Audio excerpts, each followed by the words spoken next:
I'm so glad you found your way here. Your brain is preparing to dream right now. Cycling through stages, it's rehearsed thousands of times, building worlds from memory and imagination. Tonight you'll discover how awareness can follow you into sleep. And by the end, you'll understand why lucid dreaming begins the moment you wake up. Welcome to Psychology for Sleep. Wherever you are right now, perhaps lying in bed wondering about the dreams waiting for you tonight, or sitting quietly as evening settles around you, allow yourself to rest in this peaceful moment.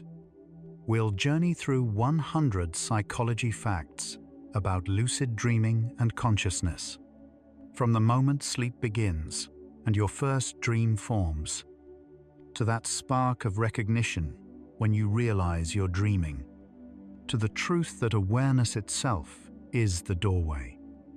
This thoughtful journey through consciousness builds bridges between searching minds. A gentle subscribe, like, or sharing your thoughts creates a pathway for more dream seekers to discover and brings us closer to protect this sanctuary. One sleepy soul at a time. It only takes a moment, but it means the world to us. Your curiosity inspires ours. Let yourself settle completely here. Feel your jaw unclench, your breath deepen naturally. You can let these thoughts drift past without holding them. Sense that soothing heaviness enveloping you, like your consciousness slowly dimming its brightness. Thoughts dissolving into the peaceful fog of approaching sleep, safe and undisturbed. Close your eyes and breathe deeply. You're floating where memories rest safely in gentle darkness. Let your mind merge with infinite peace. And now we begin. Even now, as you listen to these words, your body is already preparing for sleep. Your brain knows bedtime is approaching even before you consciously decide to rest. Deep within your hypothalamus, a tiny cluster of cells called the suprachiasmatic nucleus tracks the fading daylight and rising darkness. In response, your pineal gland releases melatonin into your bloodstream, that gentle hormone that makes your eyelids heavy and your thoughts begin to slow. Your core body temperature drops slightly, your heart rate decreases, and your breathing naturally deepens. Sleep isn't something you force or manufacture. It's something you allow, something your body has been preparing for all day. Tonight, like every night, this ancient biological rhythm will guide you into dreams. In about 90 minutes after you close your eyes tonight, you'll have your first dream. Dreams don't start immediately when you fall asleep. Instead, your brain follows a precise architecture, descending through distinct stages like a diver moving deeper into the ocean. First comes stage 1, that brief transition between waking and sleeping, where thoughts fragment and reality blurs. Then stage 2, where your brainwaves slow and your body truly relaxes. Stage 3 brings deep, restorative sleep with slow delta waves. After cycling through these stages for roughly 90 minutes, your brain makes a remarkable shift. It enters REM sleep, where rapid eye movements begin behind your closed lids and your first dream of the night emerges. That first dream is brief, perhaps only 5 to 10 minutes long, like your brain is rehearsing, warming up before the real performance begins. That first dream will be short, vague, and oddly logical. Early dreams of the night tend to be less vivid than later ones, often replaying fragments from your day, conversations you had, places you visited, worries that occupied your mind. The imagery might feel more thought-like than cinematic, more like remembering than experiencing. This is because early REM periods are brief and your brain is still transitioning into dream mode. As the night progresses, something beautiful happens. Each sleep cycle that follows brings longer and richer REM periods. By morning, your REM sleep can last 30 to 40 minutes at a stretch, and your dreams become elaborate, emotional, bizarre, and intensely vivid. It's like an orchestra warming up before delivering a symphony. Your brain needs time to build toward its most creative dreaming. You won't remember that first dream. And that's completely normal. Most dreams vanish the instant you wake, dissolving like morning mist under sunlight. This isn't a flaw in your memory. It's by design. During REM sleep, your hippocampus, the brain structure responsible for forming long-term memories, operates in a different mode. The neurochemical environment shifts dramatically. Acetylcholine levels rise high, creating vivid imagery and narrative flow, while norepinephrine drops nearly to zero, which helps keep your body paralyzed and prevents you from acting out dreams. But this same chemical environment makes it difficult for memories to consolidate and transfer from short-term to long-term storage. Dreams are written in disappearing ink. They exist brilliantly in the moment, then fade unless you deliberately capture them upon waking. This is why dream recall requires intention and practice. Your brain is doing this every single night of your entire life. You dream 4 to 6 times per night, cycling through REM sleep approximately every 90 minutes after that initial descent into slumber. Across a full night's sleep, you spend roughly 2 hours in REM, which translates to about 100 minutes of active dreaming. Even people who insist they never dream are actually dreaming just as much as everyone else. They simply don't remember. Studies in sleep laboratories confirm this. When researchers wake people during REM sleep, everyone reports dreams, whether they typically recall them or not. You've had thousands upon thousands of dreams you'll never remember. Entire worlds and stories and experiences that existed for moments and then vanished. Your sleeping mind is endlessly creative, ceaselessly building and exploring. But sometimes, something different happens in a dream. Sometimes, in the middle of that vivid nighttime narrative, something draws your gentle notice. A detail that doesn't quite fit. A strangeness you can't ignore. Maybe you're walking through your childhood home and notice a door that was never there before. Maybe you're having a conversation with someone whose face keeps shifting. Maybe you glance at a clock and see the numbers are scrambled. Or you look at your hands and count 6 fingers instead of 5. These oddities appear in dreams all the time. But usually your dreaming mind simply accepts them without question.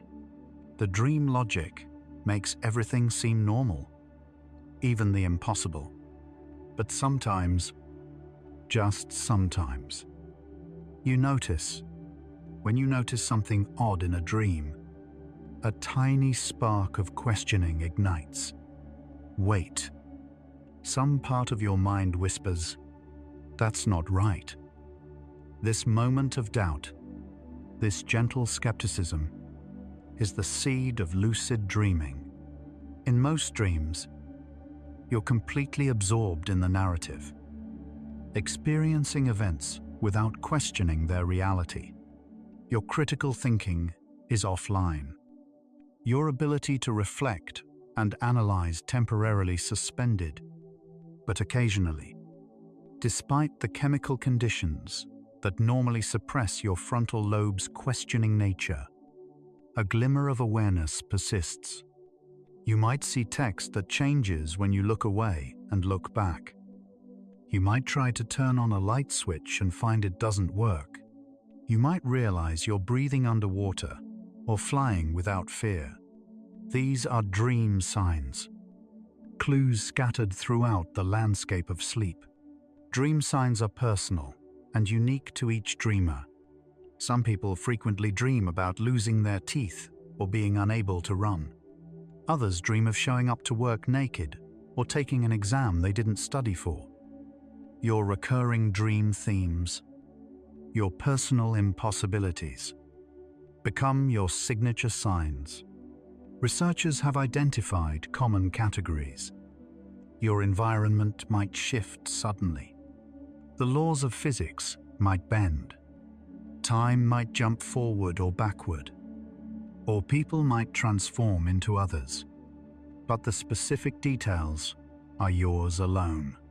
Your subconscious mind has favorite scenarios, familiar anxieties, repeated metaphors. Learning to recognize your own dream signs while awake can help you identify them while asleep. They're breadcrumbs your waking mind can follow into the forest of dreams. Tonight, as you dream, these signs will appear whether you notice them or not. Your hand might have too many fingers. A deceased loved one might appear alive and well. You might be back in your childhood school or a job you left years ago. The dreaming brain doesn't care about temporal consistency or logical coherence. It weaves together memories, emotions, fears, and desires into narratives that feel meaningful in the moment, but dissolve into absurdity upon waking. Most of the time, you'll accept these impossibilities without question, moving through the dream's story as if everything makes perfect sense. But the potential for recognition is always there, waiting. The door to awareness is present in every dream. You just need to see it, to pause and question, to ask that simple, powerful question. Am I dreaming? These dream signs exist in everyone's dreams. Every single night. They're not rare or special. They're universal features of the dreaming experience. What varies is whether we notice them. Tonight, you'll dream multiple times. And within those dreams, impossibilities will occur. Objects will appear and disappear. People will morph. Physics will bend. Logic will fracture. Most likely, you'll accept it all without question, as you have for thousands of nights before. But now, knowing what to look for, there's a possibility. Small, gentle, but real, that you might pause. You might notice. You might think, wait, this doesn't make sense. And in that moment of recognition, something remarkable happens. That moment is the threshold. That questioning is the doorway. And once you step through it, you're no longer just dreaming. You're lucid dreaming. Dream signs appear in everyone's dreams. But most people don't notice them because the dreaming mind doesn't question reality. Your brain during REM sleep operates in a state of uncritical acceptance. The dorsolateral prefrontal cortex, the region responsible for logical reasoning, self-reflection, and reality testing, is largely deactivated during normal dreams. This is why dream logic makes sense while you're asleep. You fly through the air and think, of course I can fly. You talk to your dog and it doesn't seem strange. You're simultaneously 30 years old and back in high school. And somehow both feel true. The dreaming brain believes whatever it experiences. It doesn't have the skeptical observer online to say, hold on, this is impossible. The impossibilities are there, clear as daylight, but invisible to the uncritical dreaming mind. But about 55% of people have noticed these dream signs at least once in their lives. This statistic comes from a large-scale study published in 2016 by Saunders and colleagues, who surveyed thousands of people about their dream experiences. More than half the population has had at least one spontaneous lucid dream. That sudden recognition of "I'm dreaming" while still asleep. Of those who've experienced it, about 23% report having lucid dreams at least once a month. 11% experience them weekly, and less than 1% have them almost every night. These numbers tell us something important. Lucid dreaming isn't rare or mystical. It's a natural variation in consciousness that many people stumble into accidentally. You're not unusual if you haven't experienced it yet. And you're not special if you have. You're simply human. What does it feel like when that awareness sparks? The moment of becoming lucid often arrives as a subtle shift, a quiet realization rather than a dramatic awakening. You're in the middle of a dream, moving through its narrative, when suddenly a thought crystallizes. Wait, this doesn't make sense. Maybe you're reading a book and the words keep changing. Maybe you're trying to dial a phone number and the numbers won't stay still.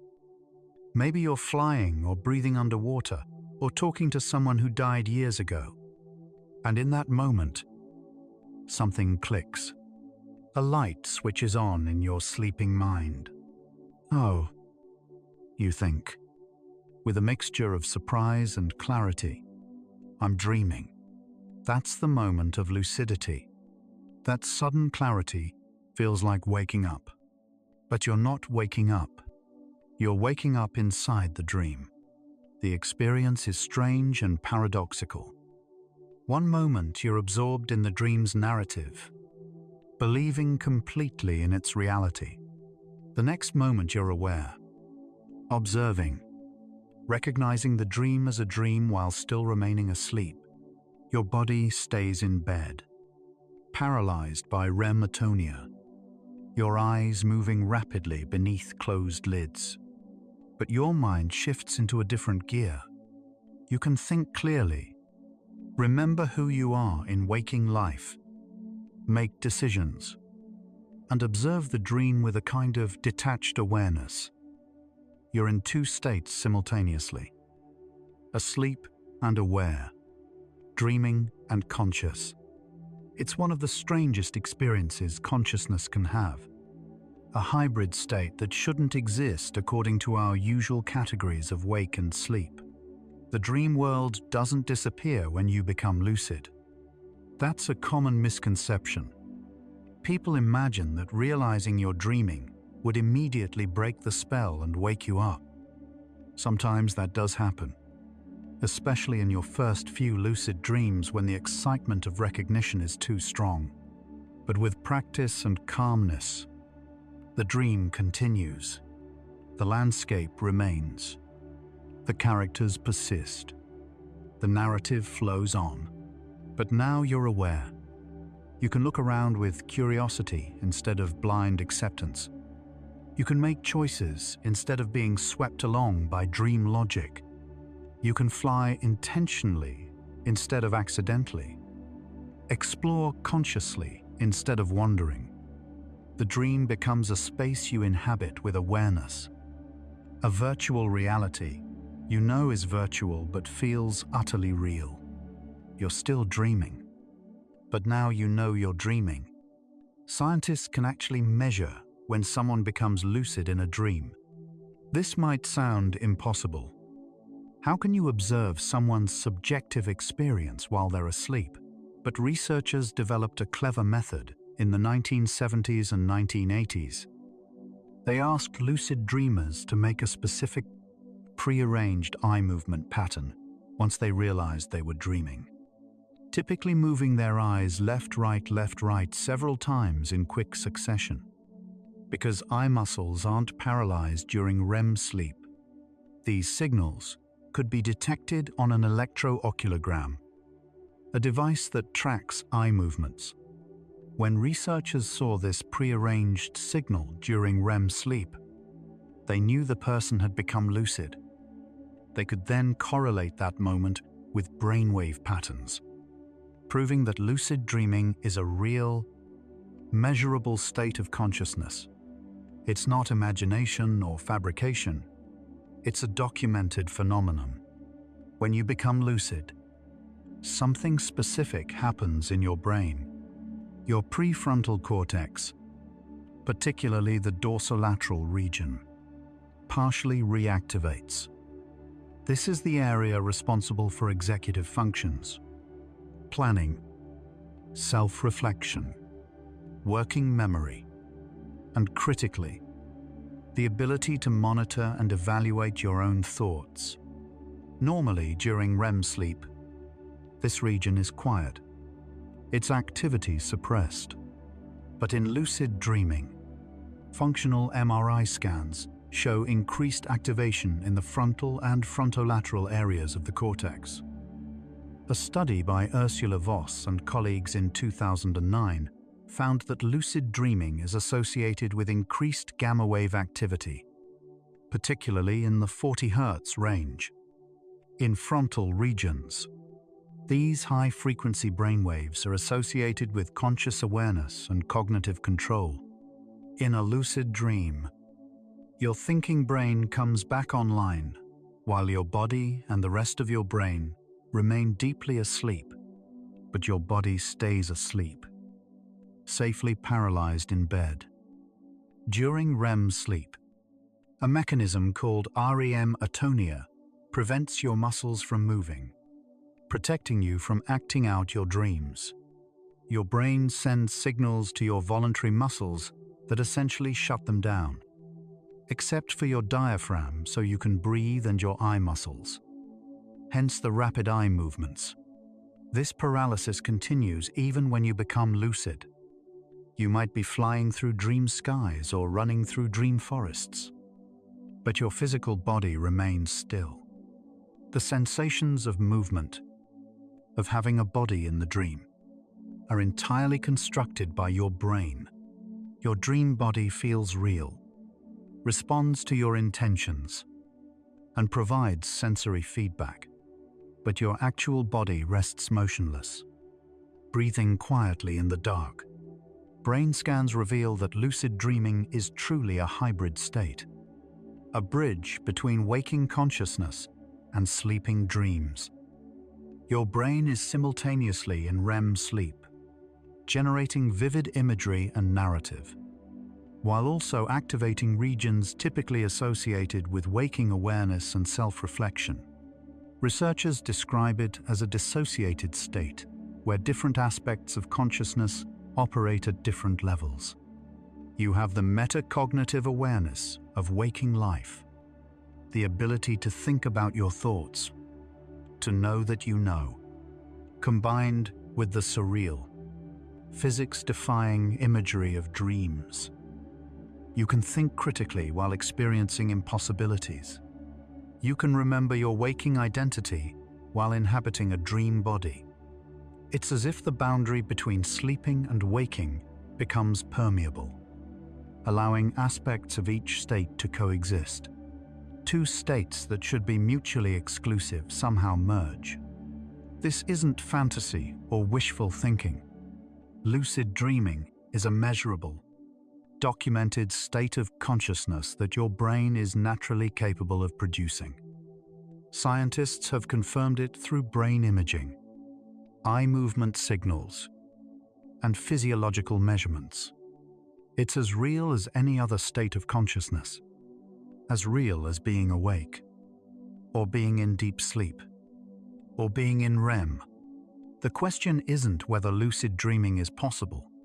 The question is whether you'll recognize it when it happens. Tonight, you'll enter REM sleep multiple times. In those REM periods, you'll dream, and in those dreams, impossibilities will occur. The potential for lucidity exists in every single one of those dreams. The door is always there. You just need to notice it. That recognition, that simple moment of questioning, is what separates an ordinary dream from a lucid one. lucid dreaming isn't rare. It's natural.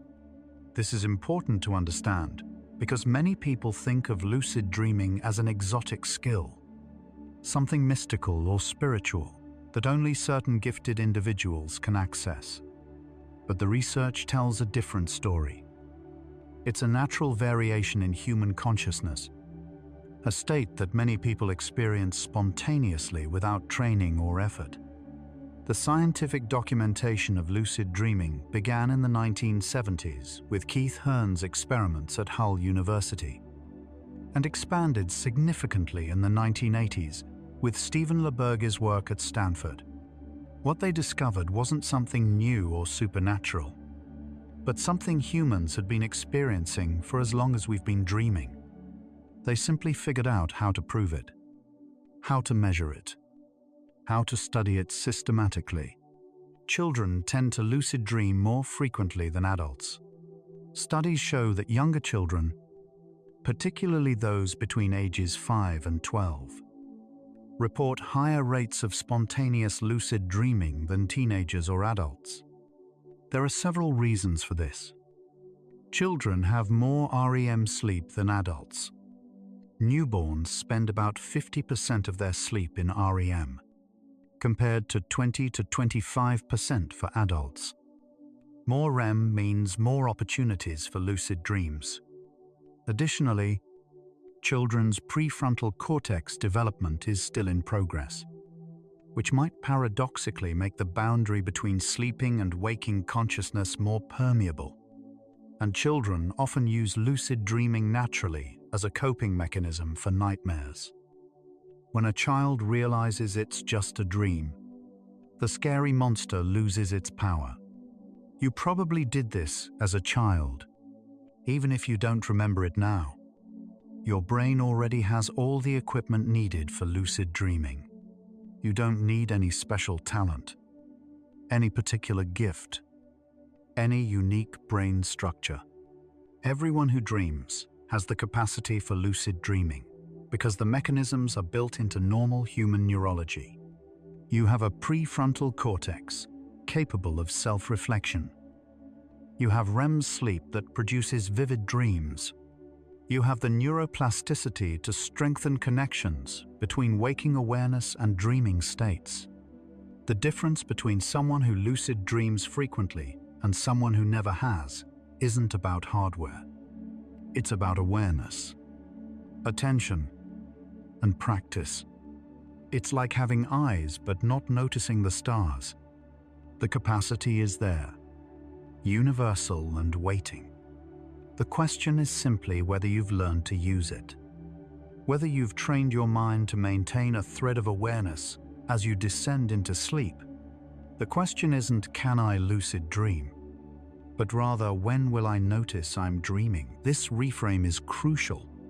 If you approach lucid dreaming as an achievement to unlock or a skill to master, you create pressure and expectation that can actually interfere with the process.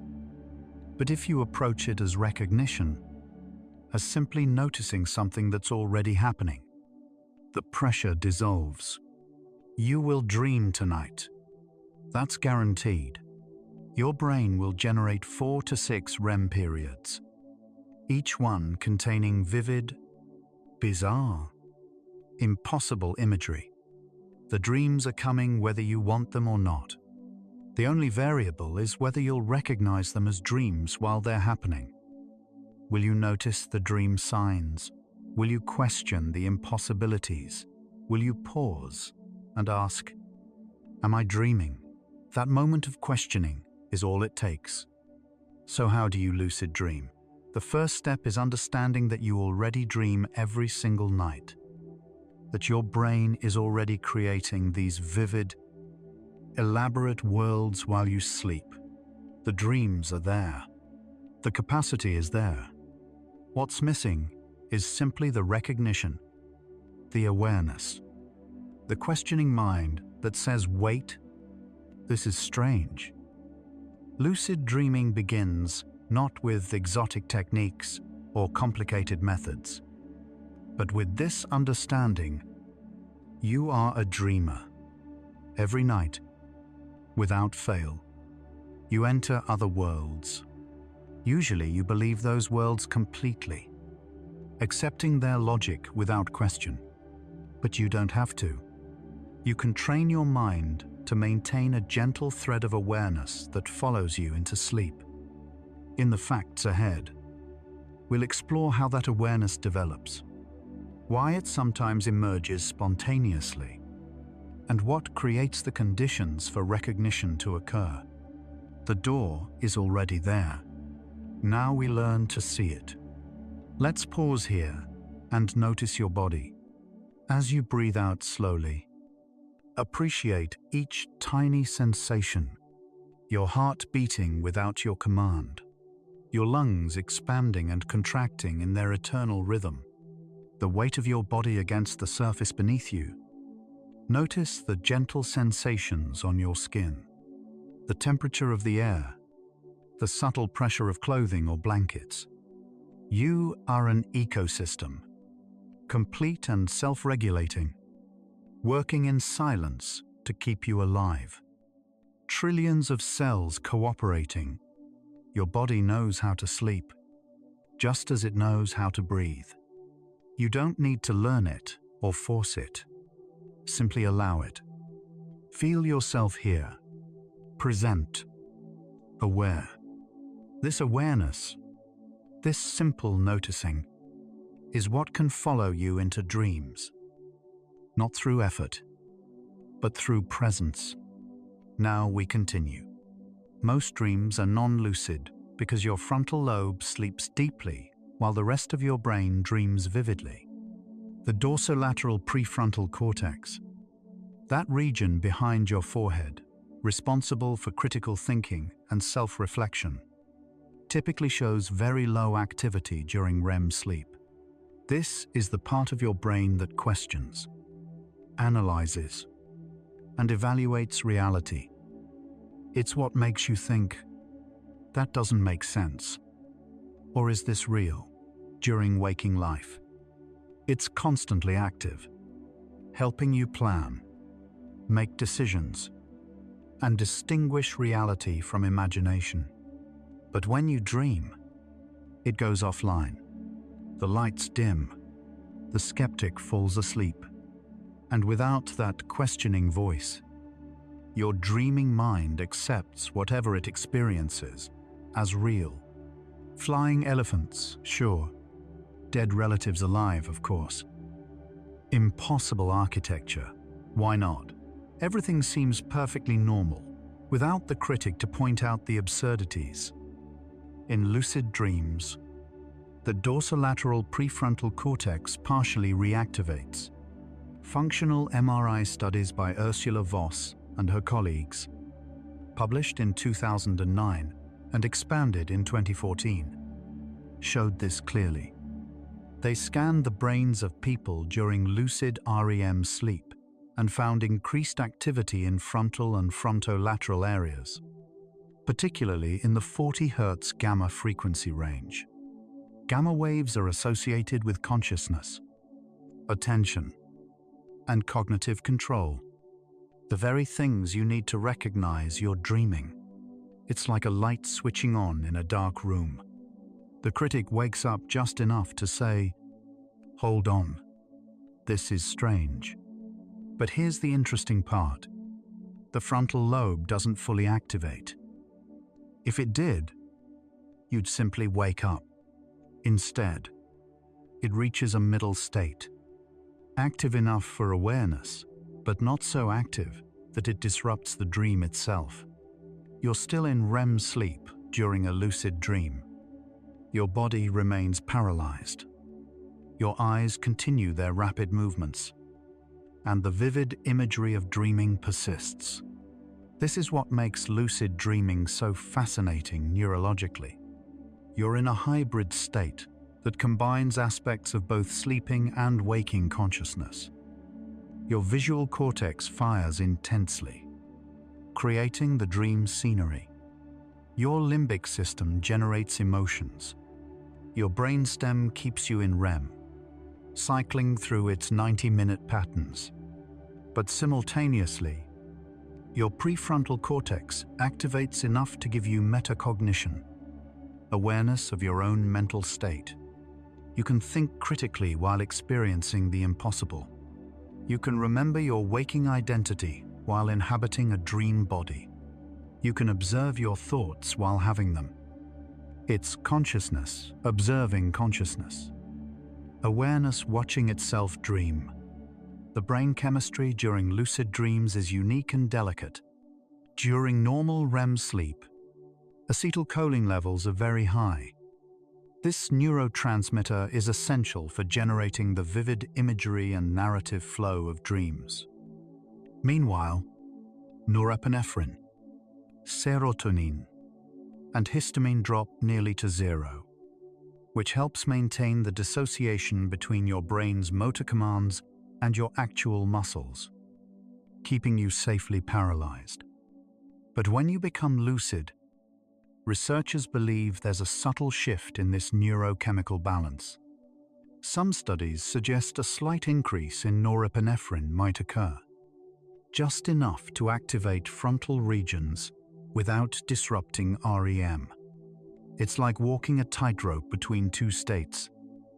Too much activation, and you wake up.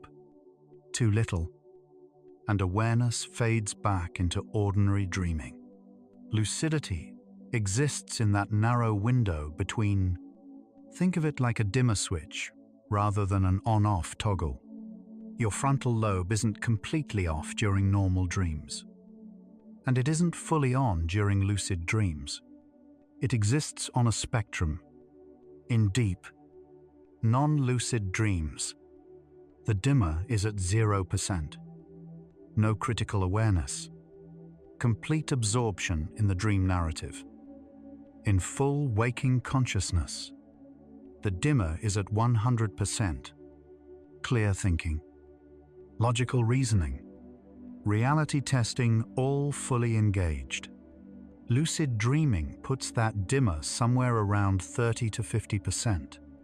Just enough light to see that you're dreaming, but not so much that the dream collapses. This is why maintaining lucidity can be challenging. If you get too excited or analytical, you slide toward waking. If you relax too much, you slide back into non-lucid dreaming. Balance is everything. Some people's brains seem naturally better at achieving this balance. Individual differences in lucid dreaming frequency aren't random. They correlate with measurable brain structure variations.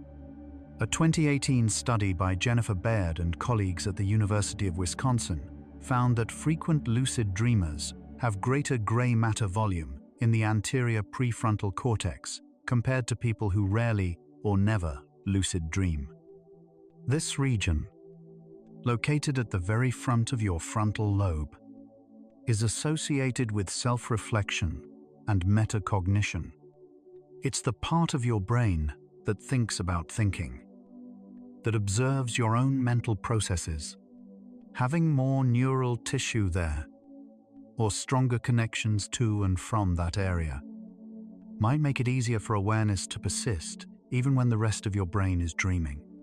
But brain structure isn't destiny. Neuroplasticity means your brain can change. Even if you weren't born with a naturally active anterior prefrontal cortex, you can strengthen those regions and pathways through practice and attention. Every time you practice awareness during the day, every time you pause to question your reality or reflect on your thoughts, you're exercising those neural networks. Meditation strengthens metacognitive awareness. Mindfulness practice builds the observer mind. Reality testing throughout the day creates habits that can persist into sleep.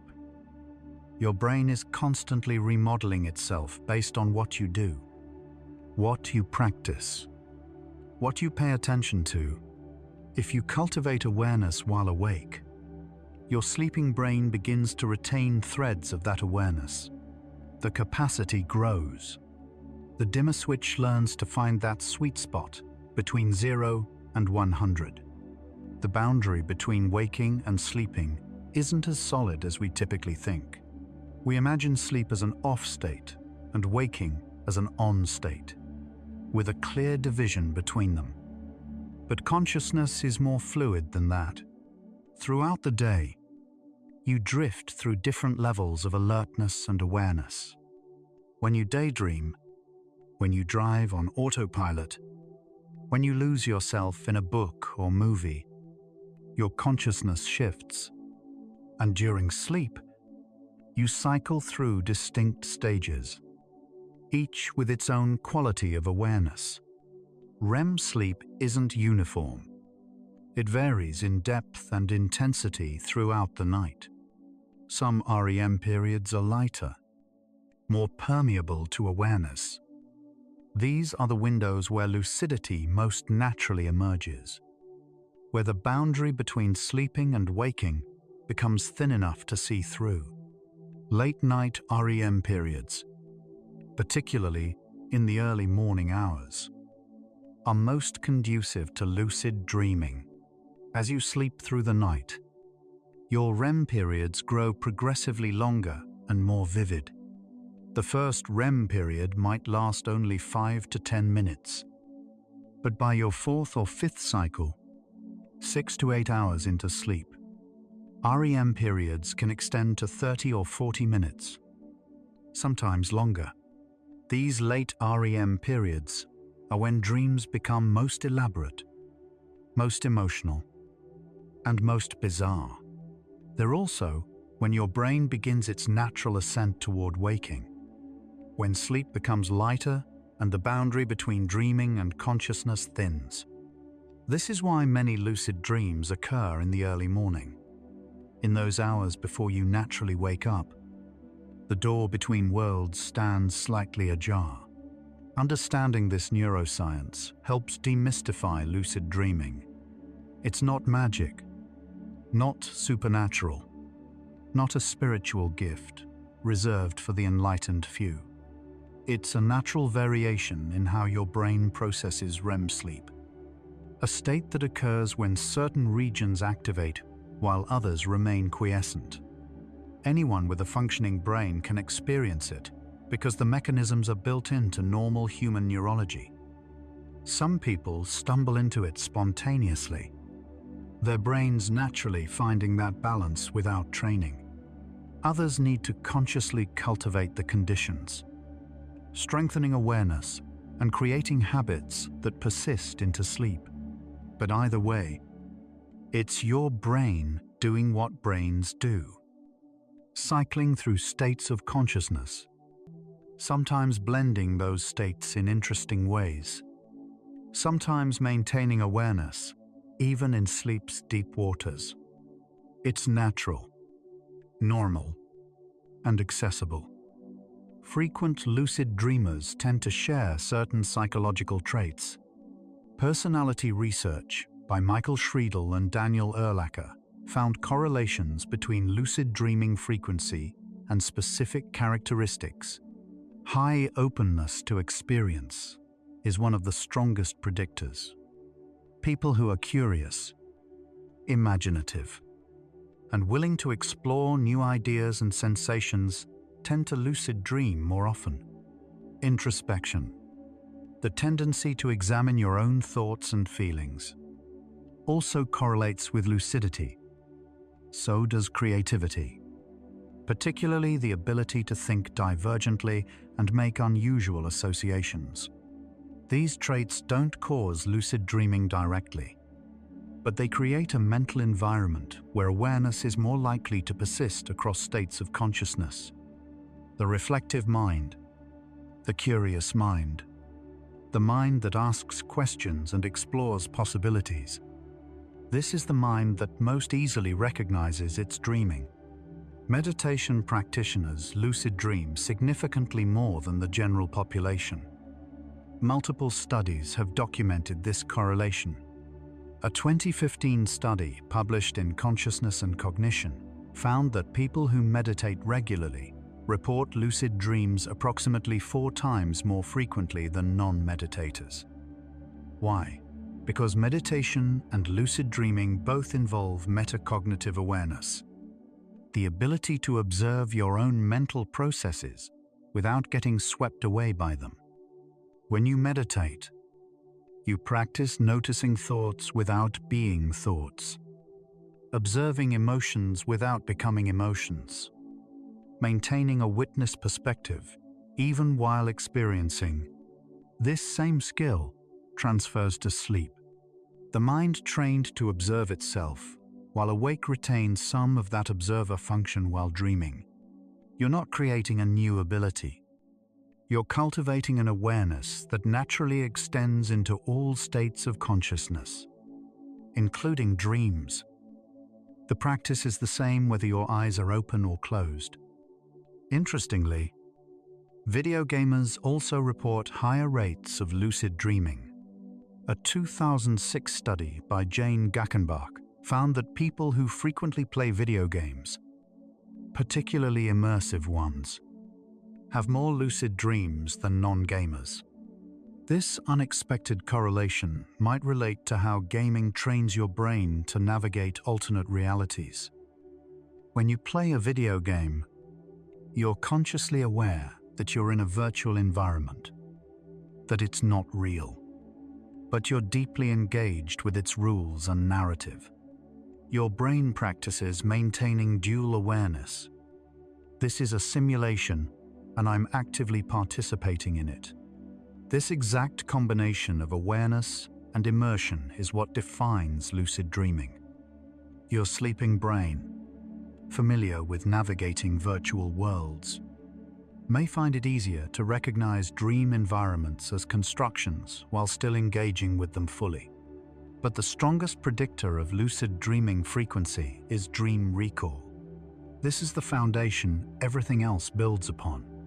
If you rarely remember your dreams, lucidity will be rare, because you can't recognize you're dreaming in a dream you won't remember. Dream recall and lucid dreaming are deeply interconnected.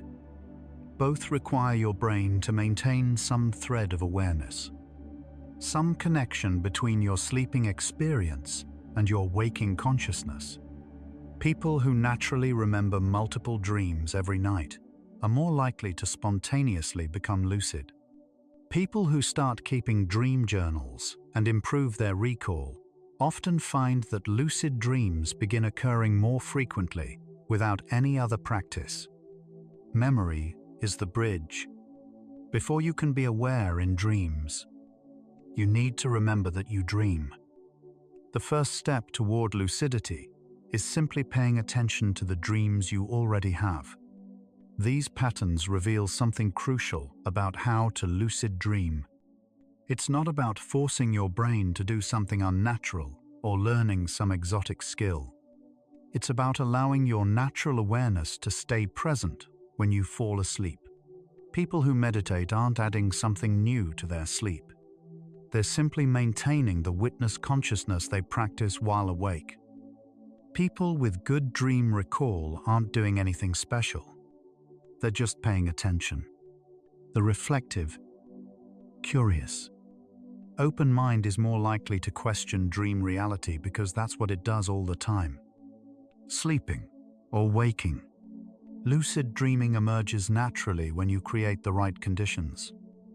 Awareness, attention, recall, curiosity, metacognition, not force, not willpower, not rigid technique, just gentle, consistent presence. The brain knows how to do this. Your job is simply to stop interfering, to allow awareness to persist, to remain curious and present as you descend into sleep's embrace. You're still here with me. Thoughts still flickering like candlelight in the gentle dark. Just notice. Don't judge. Just notice where your mind is in this very moment. We're exploring consciousness itself. The very thing doing the exploring. Strange, beautiful, and perfectly calm. There's no destination, no achievement waiting, Just this quiet journey through awareness. Let's drift onward together. Before how to lucid dream, there's a more fundamental question: how to remember dreams. You can't be aware in dreams you forget the moment you wake. Dream recall is the foundation that everything else builds upon.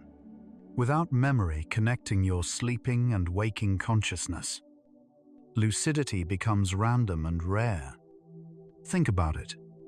If you have a lucid dream tonight, but don't remember it tomorrow, did it happen from your waking perspective? No. The experience vanishes, leaving no trace. But if you remember your dreams regularly, if you wake with vivid memories of where you've been and what you've experienced, then the sleeping world becomes accessible. You can learn from it, explore it, begin to recognize its patterns. Memory is the rope connecting two worlds, the bridge spanning waking and sleeping consciousness. The simple act of caring about dreams improves recall. This might sound too simple to be true, but research consistently supports it. When you tell yourself, "I want to remember my dreams," when you set that intention before sleep, your brain responds. This is an example of prospective memory, remembering to remember. Your brain has the remarkable ability to prioritize information based on what you deem important.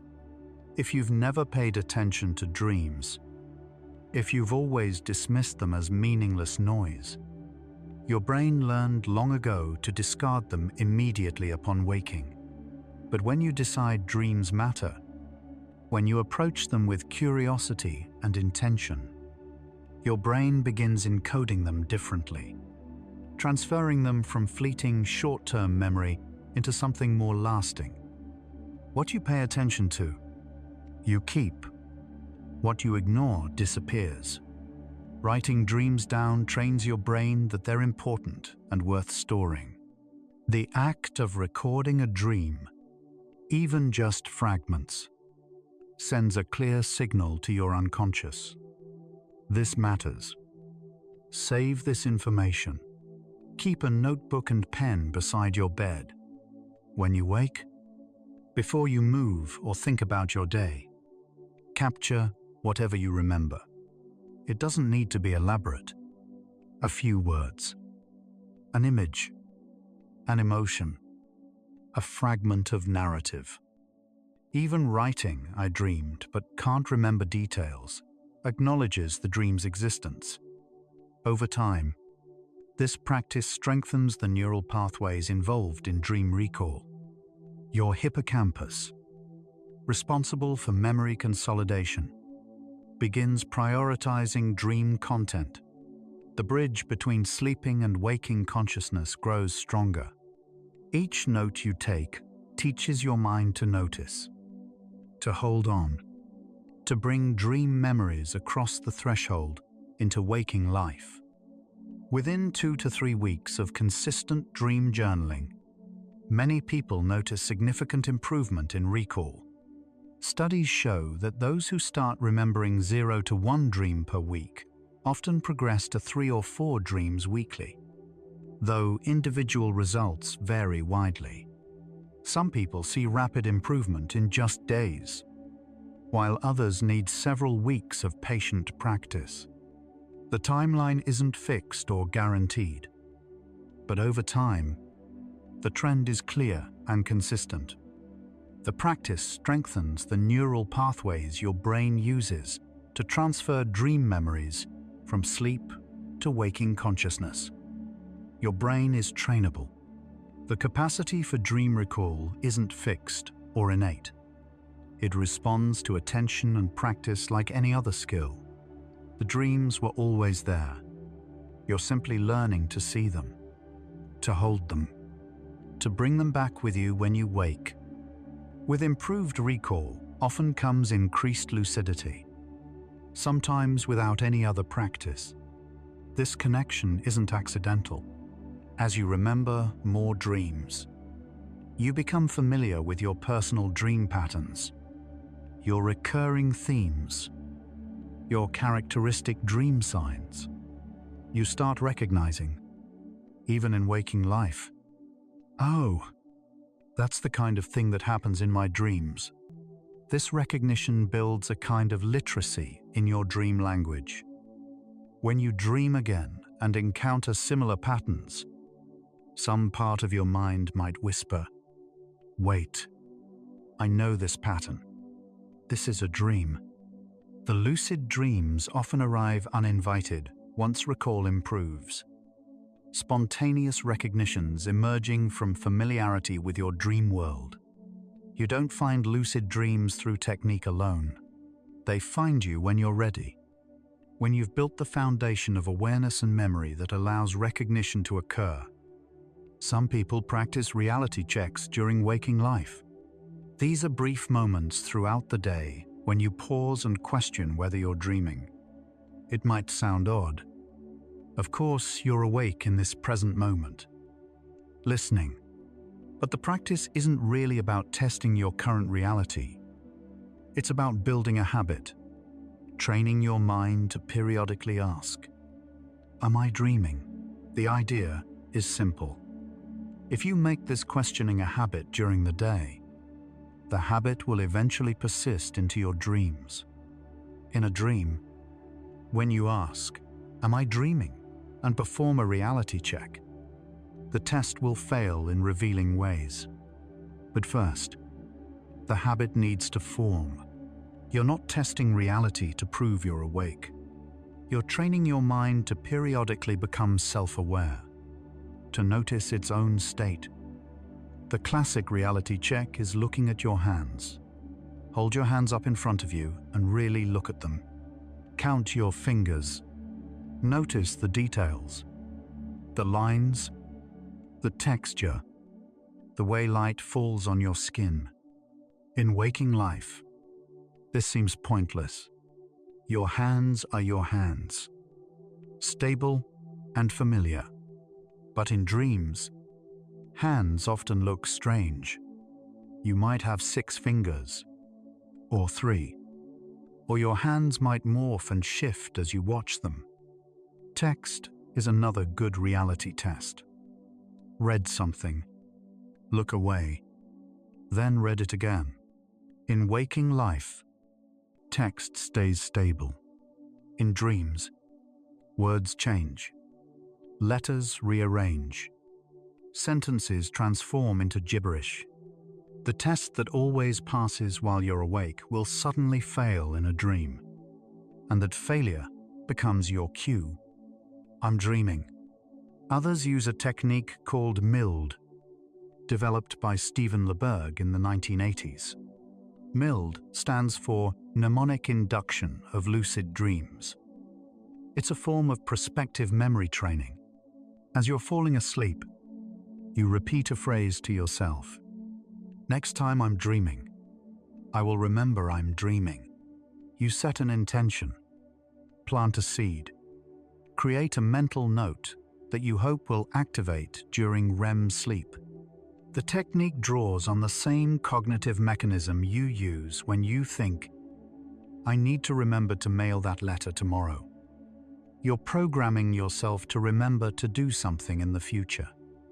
In this case, to remember that you're dreaming when you find yourself in a dream. It's not magic, not hypnosis. It's using your brain's natural capacity for prospective memory, redirecting it toward the dream state. Some people try the wake back to bed method, or WBTB.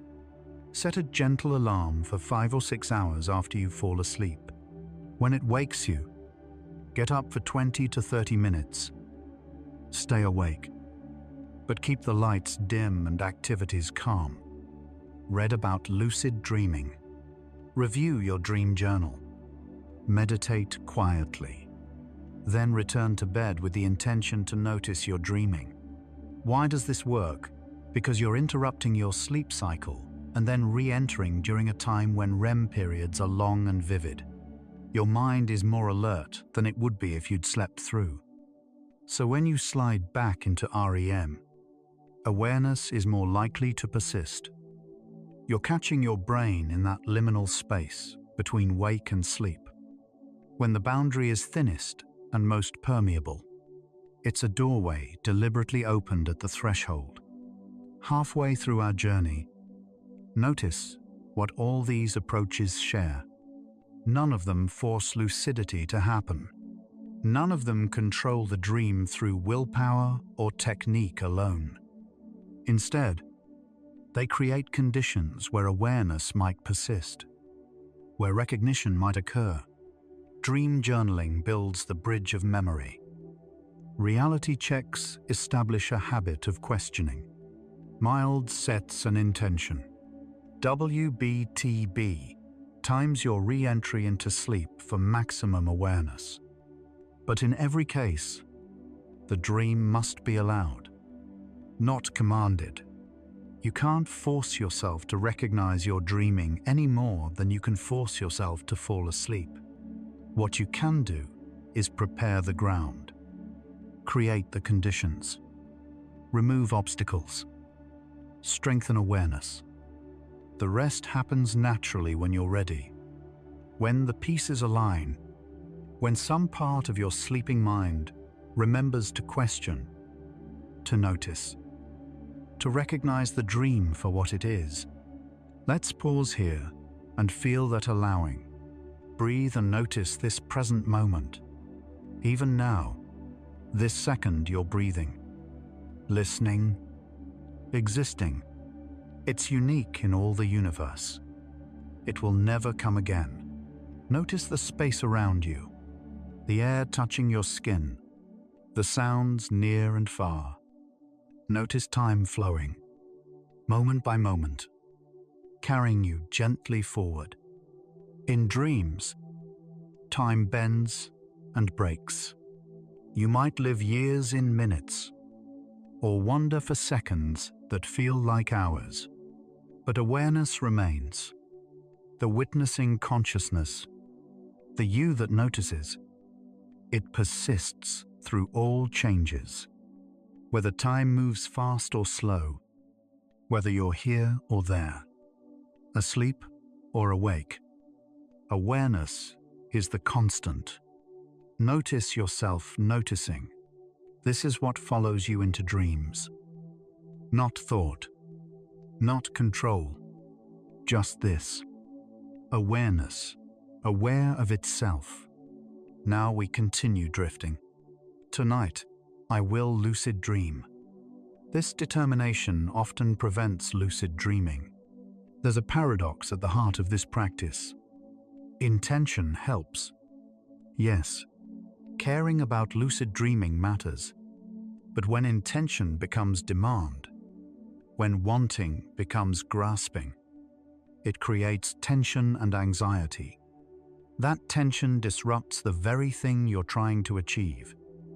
Sleep requires letting go, surrendering control, allowing your conscious mind to recede. If you're holding tight to a goal, monitoring whether it's happening, trying to force awareness, you keep yourself in a semi-wakeful state. Your sleep becomes lighter, more fragmented. Your REM periods shorten and shallow. Paradoxically, the harder you try to lucid dream, the more you disrupt the conditions that allow lucid dreams to occur. The tighter you grip, the more it slips through your fingers. Think about falling asleep itself.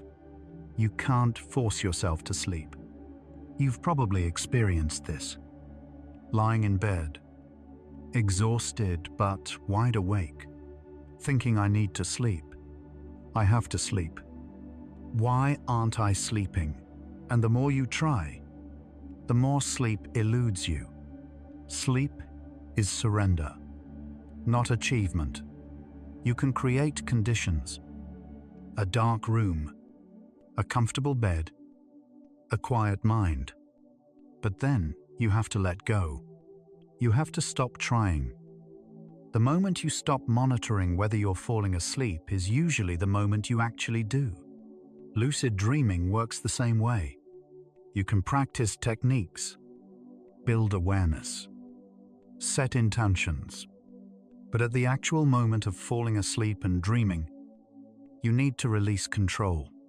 Trying to sleep keeps you awake. Trying to lucid dream keeps you trapped in effort rather than flowing into awareness. Lucid dreaming requires relaxation, not willpower. It's a receptive state, not an active one. REM sleep itself is fundamentally about letting go. Your muscles relax into paralysis. Your logical mind releases its grip on reality. Your consciousness loosens its boundaries and merges with imagery and narrative. For awareness to persist within that letting go, it must be a gentle awareness, not a forceful one. Think of it like floating on water. If you tense up and thrash around, you sink. If you relax and trust the water to hold you, you float effortlessly. Lucidity within dreams is the same. Awareness can be effortless. It doesn't require strain or effort or concentration. It's more like a quiet light that stays on even as everything else dims. Gentle, persistent, undisturbed. When you become obsessed with lucid dreaming, sleep quality decreases. This is the most counterproductive outcome. If lucid dreaming becomes all you think about, if you check lucid dreaming forums constantly, if you wake multiple times each night to record dreams and try WBTB, if you set alarms throughout the night, if you sacrifice rest for technique, you're undermining the foundation. You need quality sleep for lucid dreams to occur. You need sufficient REM, which only happens with adequate total sleep time. You need your brain rested enough that it can engage in the complex task of maintaining awareness during dreams. Paradoxically, caring less about lucid dreaming often increases its frequency. Relaxing into the process, trusting it will happen when it happens, allowing sleep to be restful. This creates better conditions than obsessive pursuit ever could. Dreams become fragmented when you wake too often. Each time you interrupt sleep to record a dream or attempt a technique, you break your natural sleep architecture.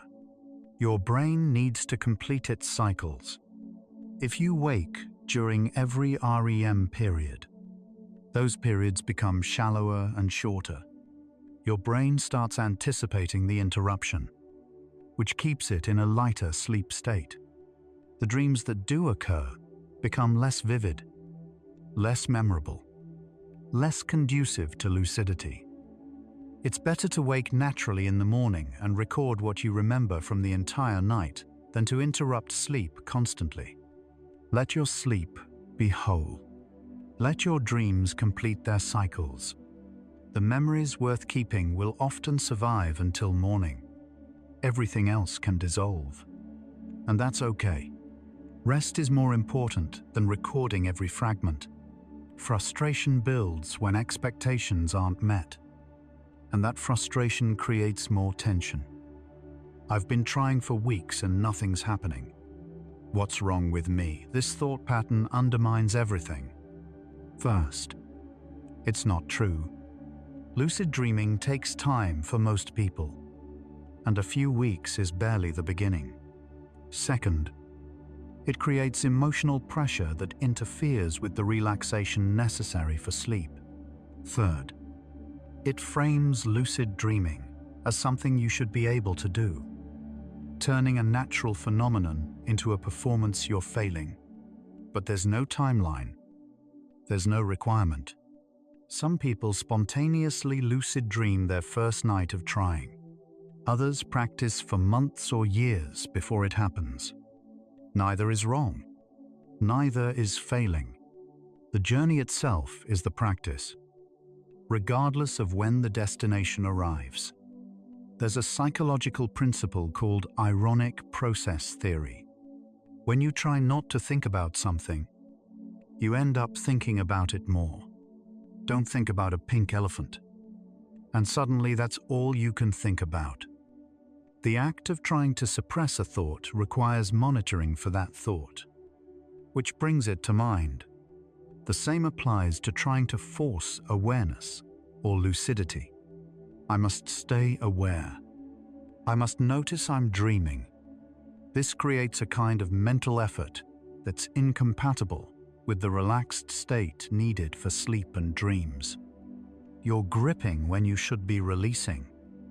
The more you fixate on lucidity as a goal to achieve, the more you reinforce that it's something you don't currently have. Something outside yourself. Something that requires strain. But awareness isn't outside. It's already here. The task isn't achieving it. It's allowing it. The wanting itself becomes the obstacle. This is the deepest paradox. You want to lucid dream, which is natural and understandable. But as long as wanting dominates your relationship with dreams, you create separation between yourself and the experience. You're always reaching for something you don't have, which means you're never present with what is.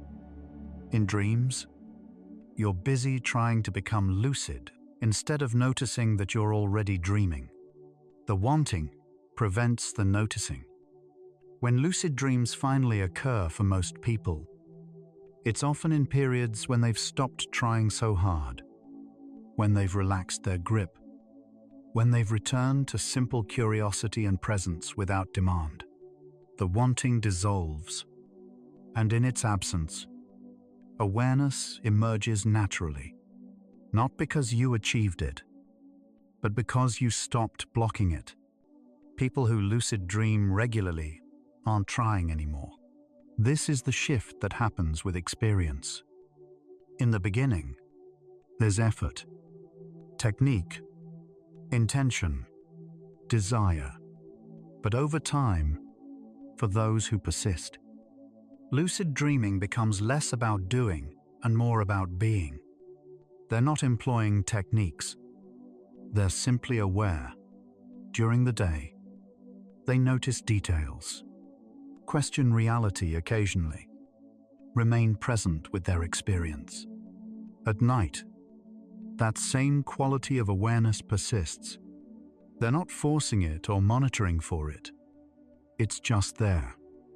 Naturally, like breathing, the trying phase was necessary. Perhaps, to build the foundation. But the actual state of lucid dreaming emerges when trying ends. When awareness becomes your baseline rather than something you activate. Just aware. During day and night. Sleeping and waking. Dreaming and being. This shift from trying to noticing is what we're exploring now. It's the difference between doing and being. Between achievement and recognition, between force and flow. Trying implies something you don't have. Noticing implies something already present. When you try to lucid dream, you're in your head, monitoring, evaluating, performing. When you simply notice you're dreaming, you're in the moment, aware, present. One comes from ego and will. The other comes from consciousness itself. One creates tension. The other dissolves it. The practices and techniques we've discussed, journaling, reality checks, mild, of BTB, are training wheels. They help you build awareness. But eventually, the awareness needs to become natural. Effortless, just part of who you are.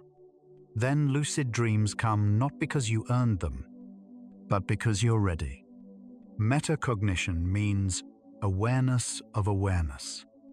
It's thinking about thinking, knowing that you know. In this very moment, You're aware that you're listening to these words, but you can also be aware that you're aware of listening. There's a layer of consciousness observing the consciousness that's experiencing. This is metacognition, and it's the key to lucid dreaming. In normal waking life, you have it constantly. You can think I'm thinking about tomorrow's meeting, and simultaneously be aware that you're having that thought. You can step back and observe your own mental processes. In dreams, this usually vanishes. You're absorbed in the dream without any observer watching. Lucid dreaming is simply metacognition persisting into sleep. The witness consciousness, the observing awareness, stays online even as you dream. Not effortfully, but naturally. Most people move through waking life on autopilot much of the time. You've probably driven home from work and arrived without remembering the drive. You've eaten meals without tasting them, walked familiar routes without seeing them. Your brain's default mode network takes over, running habitual patterns while your conscious attention drifts elsewhere. You're technically awake, but not really present. You're thinking about the past or future, lost in mental narratives, not actually here in this moment. How often during the day are you truly aware, truly noticing your surroundings, your thoughts, your bodily sensations, if you're rarely aware while awake? Why would awareness persist into sleep? The quality of consciousness you cultivate during the day is the quality that follows you into dreams. Autopilot during day means autopilot during night. Mindfulness is simply practice in staying present. It's not spiritual or mystical. It's neurological training. When you practice mindfulness, you're strengthening specific neural networks involved in attention, regulation, and self-awareness. You're training yourself to notice when your mind wanders and gently bring it back to the present. You're cultivating the observer, the witness, the part of consciousness that watches thoughts without being swept away by them. I'm thinking versus I notice I'm thinking. That distinction is everything. In the first, you're identified with thought. In the second, there's awareness, observing thought. This observer is what persists in lucid dreams. When you dream, the observer notices, I'm dreaming. It doesn't require special meditation practice, though that helps. It just requires presence, practiced moment by moment in daily life. This awareness practice transfers to sleep naturally. Your brain doesn't have separate day mode and night mode. It's the same brain, the same consciousness, the same neural patterns operating across different states. If you train yourself to be present and aware during waking hours, those neural patterns strengthen. They become default. And when you sleep, when REM begins and dreams emerge, those patterns don't completely shut off. Some thread of that cultivated awareness persists. Not because you're trying to make it persist, but because it's become habitual, natural, part of who you are. Aware during day, aware during night, watching thoughts while awake, watching dreams while asleep. One consciousness, multiple states, consistent presence. The boundary between sleeping and waking becomes less like a wall and more like a gradient. We now understand something crucial. Lucid dreaming isn't a technique you add to sleep. It's not a special skill you learn or a state you achieve through force. It's awareness you stop subtracting from your life. Most of the time, we're not fully conscious. We're lost in thought, running on autopilot, identified with mental content rather than aware of it. Dreams are just another form of that. Total absorption in mental content. Zero awareness that it's mental content. Lucid dreaming emerges when awareness becomes your baseline, when presence becomes natural, when the observer stays online, regardless of what state you're in. You don't learn how to lucid dream. You learn how to be aware. Period. And that awareness, once cultivated, naturally extends into every corner of consciousness. Sleeping, waking, dreaming, and being. This is the real practice. Not technique, but presence itself. The real practice happens in this present moment. While you're awake, notice details right now. Can you feel the texture of whatever surface is beneath you? Can you hear subtle sounds in the background? Can you notice the quality of light, the temperature of air, the rhythm of your breathing? This noticing, this presence, this simple awareness, this is the practice. Not for some future lucid dream, but for this moment, and this moment, and this one. String enough of these moments together, and awareness becomes continuous. It stops being something you do and becomes something you are. Then, when you dream, the awareness doesn't need to be invoked. It's already there, humming quietly in the background, ready to recognize the dream for what it is. Question assumptions gently throughout the day, not obsessively, not constantly, but occasionally. Is this the only way to see this situation? What am I taking for granted? Could this be different than I think? You're not trying to doubt reality or become paranoid. You're simply training your mind to stay flexible, curious, questioning, to not accept everything at face value. This is the mental quality that recognizes dream impossibilities. If your waking mind never questions, never examines, never looks beneath surface appearances, your dreaming mind won't either. But if curiosity and gentle skepticism become natural parts of your consciousness, they persist into sleep. When something strange happens in a dream, some part of you will pause and think, wait, is this real? That pause is everything. Pause between stimulus and response. Someone cuts you off in traffic. Notice the moment before you react. Someone says something irritating. Feel the gap before you speak. Between every stimulus and response, there's a space. Usually, we collapse that space, reacting automatically from habit or emotion. But you can learn to widen it, to notice it, to inhabit it. In that space lives your freedom, your awareness, your capacity to choose rather than react. This is the same space where lucid dreaming occurs. Between the dream stimulus and your reaction, there's a moment where awareness can emerge and say, I'm dreaming. But you have to practice finding that space while awake. Practice inhabiting the gap. Practice being the awareness that watches rather than the reaction that happens automatically. Watch thoughts without being thoughts. This is perhaps the most important skill for lucid dreaming, and the hardest to explain. Here, as you listen, you're thinking. But can you also watch yourself thinking? Can you notice thoughts arising, playing out, and dissolving, without being swept into their content? This is the observer, the witness, the awareness that's prior to thought.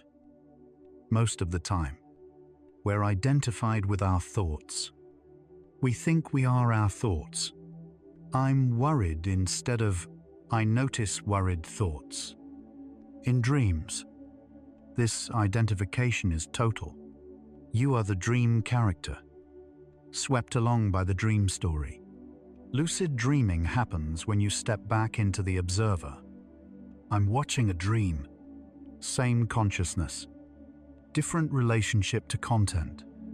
This, right here, is the practice, not some future lucid dream. This moment, this awareness, this presence. Every time you catch yourself lost in thought and come back to present awareness, you're practicing. Every time you notice your breath, feel your body, hear sounds without labeling them, you're training the witness consciousness. Every time you question an assumption or pause before reacting, you're cultivating the space where lucidity lives. The lucid dreams, if they come, are just a side effect. Their awareness recognizing itself in yet another context. But the practice is here, now, always. Being present, being aware, noticing that you're noticing. This is what follows you into sleep, into dreams, into every corner of consciousness. Practice it now. When lucid dreams finally come, they're often surprisingly gentle. People expect drama, a lightning bolt of recognition, a triumphant "I'm lucid" moment. Sometimes that happens, but more often, lucidity arrives quietly. You're in the middle of a dream and simply notice, with calm clarity. Oh, I'm dreaming. No fanfare, no excitement, just recognition. Like remembering something you'd forgotten. The dream continues. But now you're aware. You might look at your hands and see they're strange. You might test whether you can fly. But the recognition itself is often soft, undramatic, a light switching on, a veil lifting, a shift from absorption to awareness. It doesn't feel like achievement. It feels like returning to something natural that was always there. The first few times you become lucid, excitement often wakes you immediately. This is completely normal and expected. You're dreaming. You realize you're dreaming.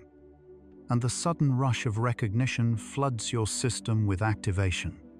Your heart rate spikes. Your brain shifts toward waking.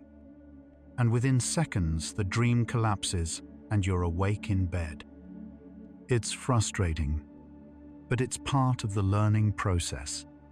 Your brain needs to calibrate, to learn how to maintain the delicate balance between awareness and REM sleep. You need to learn emotional regulation within dreams, how to stay calm even when experiencing something impossible, how to hold wonder without excitement, how to be aware without the activation that awareness usually brings. This calibration takes practice and patience. With practice, you learn to stay in the dream. There are stabilization techniques that help. Some people rub their hands together in the dream, the sensation grounding them in the dream environment. Some spin around in circles, which seems to reset the dream and prevent waking. Some look at their feet or the ground, anchoring to the dream landscape. Some verbally remind themselves, I'm dreaming. Stay calm.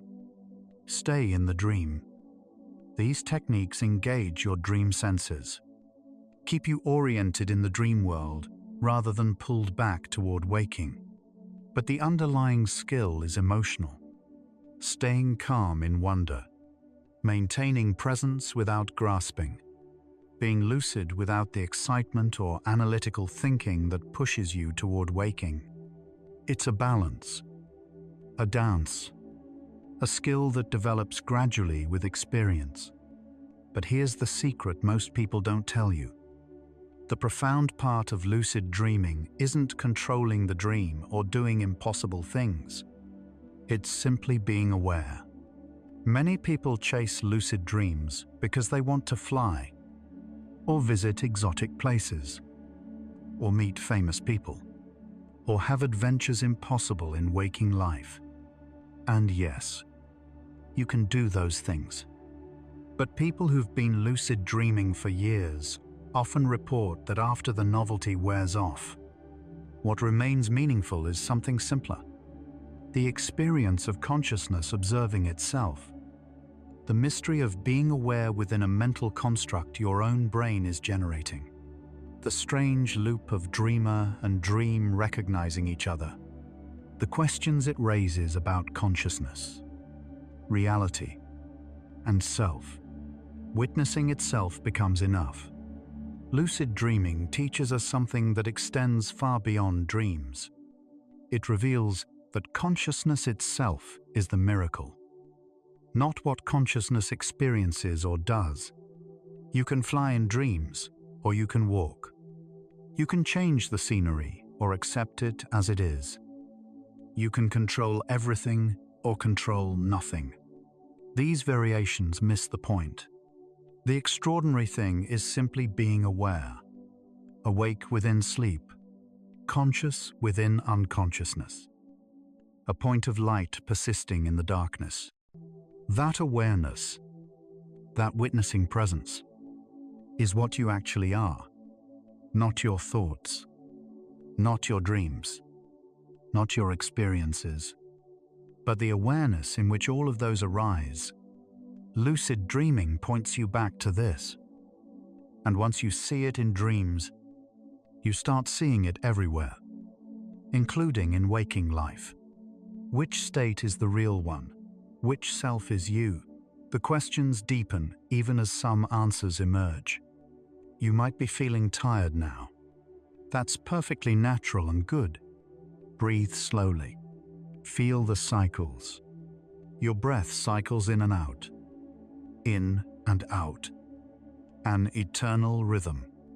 Your heart cycles blood through your body. Sleep cycles through its stages.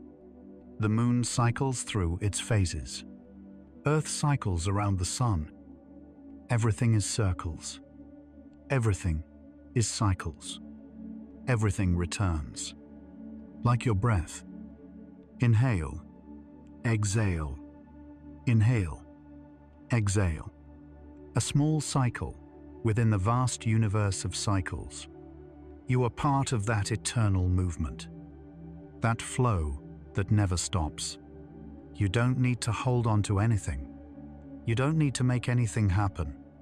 Everything unfolds in its perfect order, like planets rotating in their orbits. Unhurried, unresisting, simply existing in the great wheel of being. We're almost there now. Let everything be as it is. People who lucid dream regularly often report unexpected changes in waking life. It's not about the flying or the superpowers they experience in dreams. It's something subtler and more profound. They report feeling more present during the day. Colors seem brighter.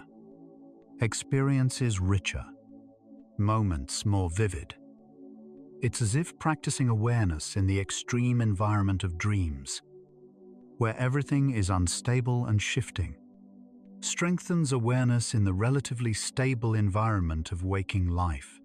They become better at noticing when they're lost in thought, better at recognizing mental patterns, better at being here. Now, the boundary between dreaming and waking consciousness becomes less rigid. They carry dream awareness into day awareness into dreams. Nightmares lose much of their power once you can recognize you're dreaming. This is one of the most practical benefits of lucid dreaming, and why it's sometimes used therapeutically for people with recurrent nightmares or PTSD. When something frightening happens in a dream, the fear depends on believing it's real. A monster is terrifying when you think it can actually hurt you. A falling sensation is panic-inducing when you think you'll really hit the ground. But the moment you recognize this is a dream, the emotional charge shifts. You can't be harmed by a dream monster because it's made of your own mind. You can't fall to your death because there's no ground. No body. No death. Just imagery and sensation. Fear needs belief. Awareness dissolves belief. Creative insights sometimes emerge when consciousness persists in dreams. While Paul McCartney's melody for Yesterday came from ordinary dreaming, lucid dreamers report being able to actively explore creative problems, test musical ideas, or experiment with artistic concepts while aware they're dreaming. The dream state offers a unique environment where logical constraints loosen and impossible combinations occur naturally. But lucid awareness adds the ability to guide exploration and capture insights. The surrealist painter Salvador Dali deliberately cultivated hypnagogic visions. The chemist Auguste Kekule discovered the ring structure of benzene after a dream of a snake eating its tail. Lucid dreams combine the wild creativity of REM with just enough waking awareness to observe and remember what emerges. Strange questions arise about control and authorship in lucid dreams. When you're lucid, you can make choices. Turn left or right, fly or walk, engage with dream characters or ignore them. But who's making those choices? And who's creating the dream environment you're moving through? You're the dreamer. So it's all you. But the dream often unfolds in ways that surprise you, that you didn't consciously plan. Characters say things you didn't script. Landscapes appear that you didn't design. It's like having a conversation with yourself where you're genuinely surprised by what you say. Some part of you is creating. Some part is witnessing. And the boundary between them becomes beautifully unclear. Lucid dreaming reveals that consciousness is far more mysterious than our everyday experience suggests. We think we understand awareness, that we know what it means to be conscious, but lucid dreaming shows otherwise. How can you be both, the dreamer creating the dream and the character experiencing it? How can you be asleep and awake simultaneously? Where does you end and dream begin? These aren't just philosophical puzzles. They're lived questions that arise naturally when you explore consciousness in this way. The more you understand about lucid dreaming, the more mystery opens up. Science explains the how, the brain mechanisms, the neurochemistry, but the why, the what it feels like, the nature of awareness itself. These remain profound mysteries. What is real? If dream experiences feel this real while they're happening, this question disturbs some people. In a vivid dream, especially a lucid one, experience feels completely genuine. You see, hear, feel, taste, smell, emotions arise, decisions are made, relationships occur. It all feels real in the moment. Only upon waking do you dismiss it as just a dream. But what makes waking life more real? Yes, it's more stable, more consistent, more shared. But the subjective quality of experience, the actual feeling of being conscious and perceiving, is equally real in both states. This realization can be unsettling or liberating, depending on your perspective. Who is the I that observes dreams when you're lucid? There's an observer watching the dream, aware that it's a dream. But that observer is also part of the dream, your dream self, your consciousness within sleep.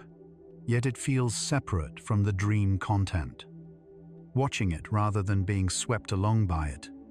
So where is the real you? Are you the observer or the observed? The dreamer or the dream? The witness or the experience? These questions point to something fundamental about the nature of self and consciousness.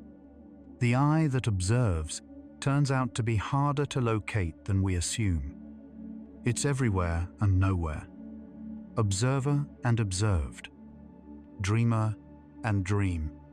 Awareness precedes content in both dreams and waking life. Before there are thoughts, there's awareness in which thoughts appear. Before there are perceptions, there's consciousness, perceiving. Before there are dreams, there's the mind in which dreams arise. This awareness is prior to and independent of content. The thoughts and perceptions and dreams come and go, changing constantly. But the awareness remains constant, unchanged, simply witnessing whatever appears. Lucid dreaming helps you recognize this. In a dream, everything is unstable. People morph, places shift, narratives twist, but the awareness watching it all stays steady. That awareness is what you actually are. You are not your thoughts. You are not your dreams. This realization emerges naturally from lucid dreaming practice. If you can watch your thoughts while awake, if you can observe your dreams while asleep, then you must be something other than thoughts and dreams.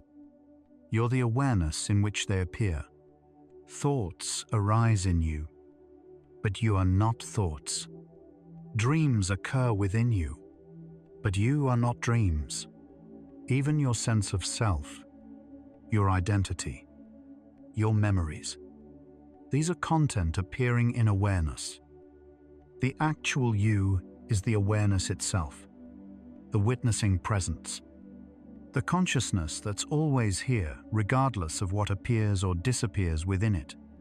You are the space where experience happens, not the experiences themselves, but the space in which they occur, like a movie screen that allows images to appear but isn't changed by those images, like the sky that allows clouds to pass through but remains the sky. Dreams come and go. Thoughts arise and dissolve. Emotions emerge and fade. Sensations appear and disappear. But the awareness in which all of this happens, that's constant, that's what you are. Not the changing content, but the unchanging context. Not the dream, but the dreaming. Not the thought, but the space of consciousness where thought occurs. This is what lucid dreaming points to most clearly. So, how to lucid dream when you sleep. We've traveled through science and technique, through neurology and practice, through paradox and philosophy, to arrive back here. The question itself has transformed through our journey together. It's no longer just about achieving a particular experience during REM sleep. It's become something deeper. A question about awareness, consciousness, presence, being. How to be awake even while sleeping. How to maintain the witness even as content changes. How to recognize that you're dreaming both at night and during the day. The answer keeps changing the deeper we go. Start by being lucid while awake. This isn't metaphor. It's the most practical instruction. Before you can maintain awareness during sleep, cultivate it during waking. Notice this present moment. Are you present or lost in thought? Are you aware of being aware? Can you feel your breath, your body, the space around you? This, right here, is lucidity. Not some special state achieved through technique. Just simple presence, simple awareness, simple being here now. When this becomes natural during the day, it naturally extends into night. You don't take it with you. It's already there.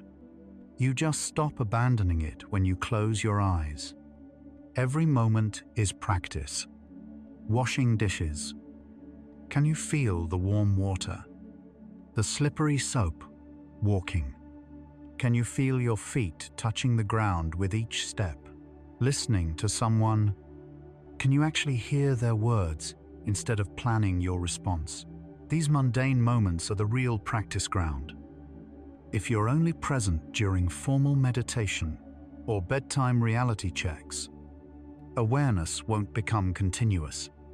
But if every ordinary moment becomes an opportunity to notice, to be here, to wake up from mental autopilot, then awareness strengthens. And strong awareness doesn't discriminate between sleeping and waking. It persists. It remains. It is. The dream will take care of itself. This is trust. This is surrender. When you've built awareness during waking life, when presence becomes natural rather than effortful, the dreams respond, not because you're controlling them or forcing them, but because awareness naturally extends into all states. You don't make lucid dreams happen any more than you make sleep happen or make dreams happen. They arise from conditions. Your role is simply to create those conditions. Awareness, presence, curiosity, gentle questioning, and then let go. Let nature unfold. Let the brain do what it knows how to do. Let awareness be what it already is. Could you lucid dream tonight, maybe? The conditions might align. Your awareness might persist as you enter REM. Some part of you might recognize a dream sign and think I'm dreaming. It's possible. But here's what's certain. What's guaranteed. What's available in this present moment. You can be awake right now. You can notice that you're aware. You can feel yourself breathing, existing, being. This awareness, this simple, clear, present consciousness is what follows you everywhere, into sleep, into dreams, into every state and experience. The lucid dream, if it comes, is just awareness, recognizing itself in another context. But the awareness itself is here now, always here, never actually leaving. That's the real answer. You're already awake. The question is whether you notice. Some nights you'll notice your dreams. Many nights you won't. Both are perfectly okay. Both are exactly as they should be. Success isn't measured in lucid dreams per month. Success is the quality of awareness you bring to life, sleeping and waking. If you become lucid tonight, wonderful. Observe, explore, learn. If you sleep deeply without awareness, equally wonderful. Your body needs rest. Your mind needs release. Let go of outcome. Let go of achievement. Let go of measuring and evaluating. Just be present, as much as you can, and trust that everything unfolds perfectly in its own time. The dream doesn't need controlling. It needs witnessing. This is the shift from doing to being, from manipulation to observation. When you become lucid, the temptation is to immediately start changing things, exerting will, demonstrating control.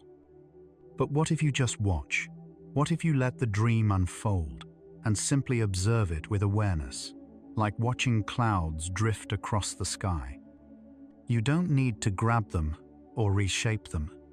Their beauty is in their movement, their impermanence. Dreams are the same. The witnessing itself is enough.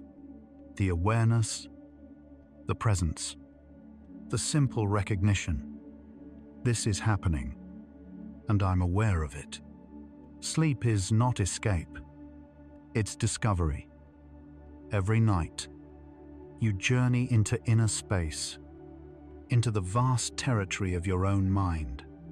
Whether lucid or not, you're exploring consciousness, encountering aspects of yourself, processing experience, integrating memory, rehearsing responses, creating meaning.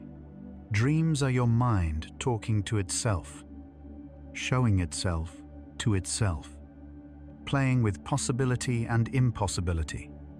Even without lucidity, this discovery is valuable, necessary, profound. Lucidity just adds another layer, the ability to observe the discovery consciously, to remember the journey, to bring back insights. But the discovery itself never stops. Every night, you venture inward. Every morning, you return with treasures. Whether you remember them or not, you are already enough. No achievement needed, no attainment required. You don't become better by lucid dreaming. Don't fail by not lucid dreaming. You're complete as you are, in this present moment. Regardless of what happens or doesn't happen in your dreams, this practice isn't about self-improvement or optimization. It's about recognition, about seeing what's already true. You are awareness itself. That's not something you achieve. It's what you've always been. Dreams are just another place to notice this truth. But the truth exists whether you notice it or not. You're already whole, already complete, already awake at the deepest level. The answer was never how. It was always, why do I seek this? And beneath that question lies an even deeper one. Who am I? Why do you want to lucid dream, to discover, to understand, to be free? These reasons are fine, natural, human. But if you keep asking why, you eventually arrive at something deeper. You want to know yourself. You want to understand consciousness. You want to wake up, not just in dreams, but in life. You want to be free. And that deepest wanting points you back to what you already are. Awareness itself, never lost, always here, simply waiting to be recognized. Tonight, as you fall asleep, let all the techniques fade away. Let the wanting dissolve. Let the questions rest. You don't need to remember anything from this long journey we've taken together. You don't need to do anything. Just allow yourself to drift, naturally, gently, into sleep's embrace. If awareness persists, wonderful. If it dissolves, equally wonderful. Either way, you're exactly where you need to be. Trust your mind.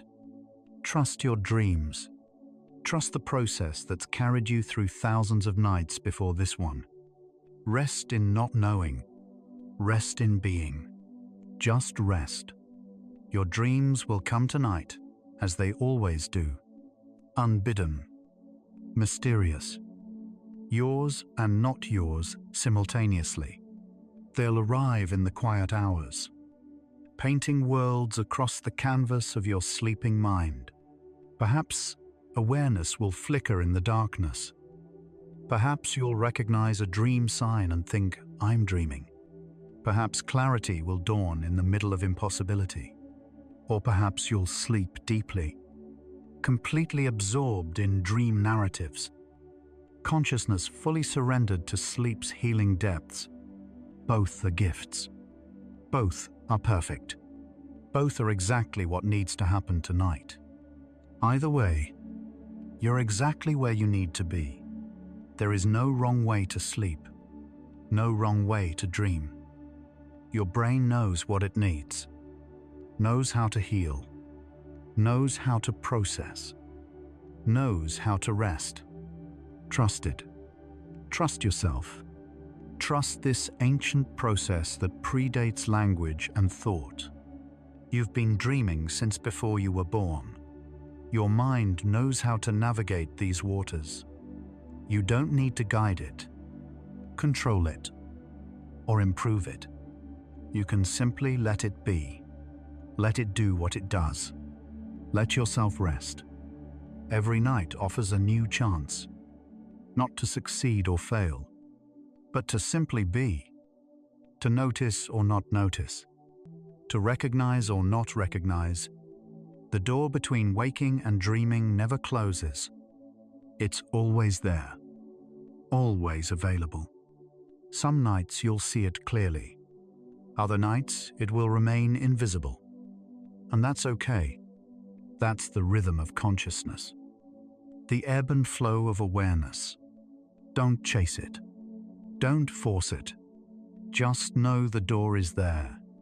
And when you're ready, you'll walk through naturally, effortlessly, as if you'd always known the way. Rest well. Dream deep. Sleepy scientist. And if awareness finds you in the darkness tonight, if you suddenly realize, I'm dreaming in the middle of some impossible landscape or unlikely scenario, smile. Stay curious. Stay gentle. You're meeting yourself in the dark. Consciousness, recognizing consciousness. Awareness, beholding the dreams it's creating. It's sacred. This meeting, it's always sacred. But whether it happens or not tonight, you're always meeting yourself in every moment, in every state, dreaming or waking, always aware, always here, always you. Good night. Sleep now. Let everything we've discussed fade like morning mist. Your dreams are waiting, patient and timeless. Your awareness is ready. Whether it follows you into sleep or rests in darkness, morning will come, as it always does. You'll wake to a new day, carrying whatever the night gave you, memories or mystery, lucidity or deep rest. Both are perfect. Both are exactly what you needed. Now close your eyes, breathe deeply, and drift into peace. Good night, dear dreamer. Good night. And so, our quiet journey through the science of lucid dreaming comes to a gentle close. We've traveled from the moment sleep begins, through the architecture of REM cycles and dream formation, to that spark of recognition when awareness persists in the sleeping mind. We've explored neuroscience and paradox, technique and philosophy, the mechanics of consciousness and the mystery of being. From learning that dreams happen every night, to understanding that awareness can follow us into sleep, we've glimpsed how the boundary between waking and dreaming is more permeable than we typically believe. How lucid dreaming is not achievement but recognition. How it all begins not in sleep but in presence. Right here, in this very moment. Lucid dreaming reminds us that consciousness itself is extraordinary, mysterious, and always present. Much of what matters happens in silence. Awareness watching thoughts, presence noticing experience, the witness observing dreams, without questions. We sleepwalk through both waking and sleeping life, by pausing to notice. By cultivating presence, we glimpse something profound. We are not the dreams or thoughts themselves, but the space in which they appear. That recognition changes everything. In these final minutes, take the deepest breath you can. As deep as possible, think about unity. Think about how every moment of awareness, every dream, every thought, every experience exists in the same ocean of consciousness. You are not separate from your dreams. You are not separate from the awareness watching them. There are no boundaries between dreamer and dream, no divisions between sleeping and waking. It's all one consciousness, exploring itself, knowing itself, being itself. Let your entire being dissolve into this recognition. Let thoughts fade. Let effort melt away. Let everything dissolve into the soft darkness where consciousness simply rests, aware of itself, aware of nothing, aware. Prepare for deep sleep. No boundaries left. Only peace. Only being. Only this. If this thoughtful journey through consciousness helped you understand dreams and yourself a little better, perhaps share it softly with someone else who's searching for the same peace and understanding. It might be exactly what another sleepy scientist needs tonight. One quiet tap, one peaceful night, one sleepy soul at a time, but only if it feels right. No obligation, just possibility. But you don't need to do anything now. Nothing at all. You've traveled far tonight, through consciousness and science, through dreams and awareness. You can allow all these thoughts to fade now, like stars disappearing in morning light, leaving only gentle calm behind. Let your breathing deepen naturally. Let your body feel heavier, as if gravity itself is welcoming you, pulling you gently down into rest, into release, into the soft earth of sleep. If sleep comes now, let it carry you like a river carrying a leaf, smoothly, inevitably, into a realm where time and weight no longer matter, where thinking dissolves and only being remains. If your eyes are still open, another video is waiting for you, ready to continue this journey. But if they're closed, stay there. Stay in that soft darkness that feels safe and warm. Tomorrow, the questions will still be there if you want them. The science will still be true. Your capacity for awareness will still exist. But tonight belongs to rest, to dreams, to the mystery of consciousness, exploring itself in sleep. Rest well. Dear sleepy scientist, dream deeply.